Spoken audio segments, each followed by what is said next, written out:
Hey guys, in this video I'm going to be explaining the conjugate system. So first off, we've got to ask, what is the conjugate system? The conjugate system is basically a method of rotating through primary main exercises in order to ensure continued progression. So basically, once you reach a certain level, it's hard to make progress just using, say, squat, bench and deadlift without any variation.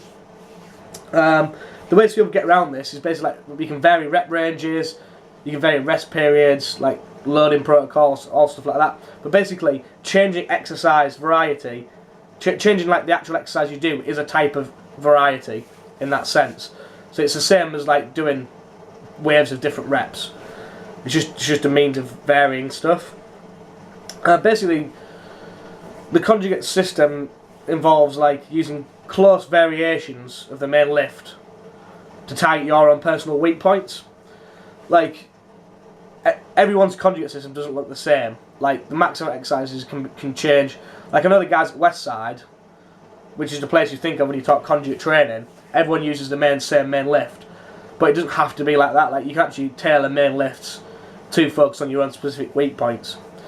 But basically, by changing exercises, it allows continued progress. So say you do a 7-week cycle with 7 different exercises and rotate through them. After 7 weeks, you come back around to the first one. The idea is you come back and get a PB again.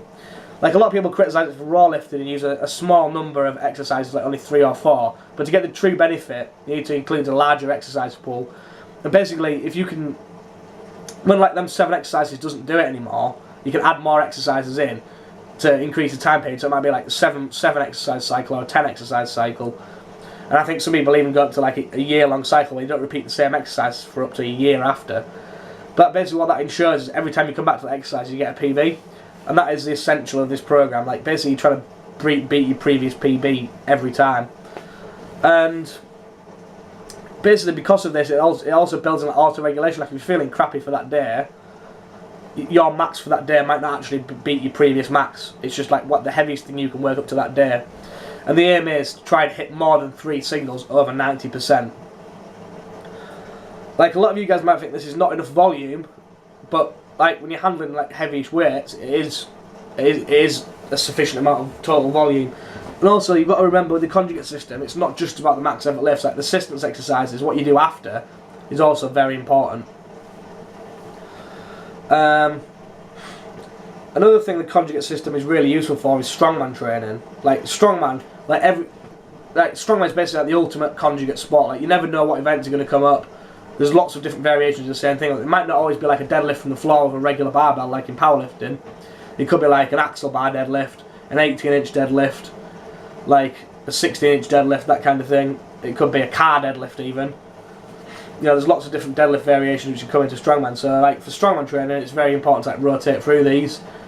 And also with squat, in strongman, it's not a very common event in squat, but by rotating through max effort squat exercises, you can create a bigger carryover to events. So say for example, using safety bar is probably more applicable to strongman than a regular bar squat. Accommodating resistance bands and chains is often used in the conjugate system, but it's not essential for it to work. Likewise with box squats. Box squats are quite heavily used in conjugate systems. Personally, I quite like the box squat. A lot of people don't, but it's not essential for training conjugate. All conjugate really is just the rotating main exercises. It's using exercise variation as the main variable in training rather than volume, intensity, or number of reps per set, per se. So that's the basic principle of what conjugate is. If you guys have got any more questions, don't hesitate to ask. I'm going to follow this video up with another video explaining the science behind the conjugate system and how it works and why it's good to use. So thanks for watching guys. Don't forget to like and subscribe. Peace out.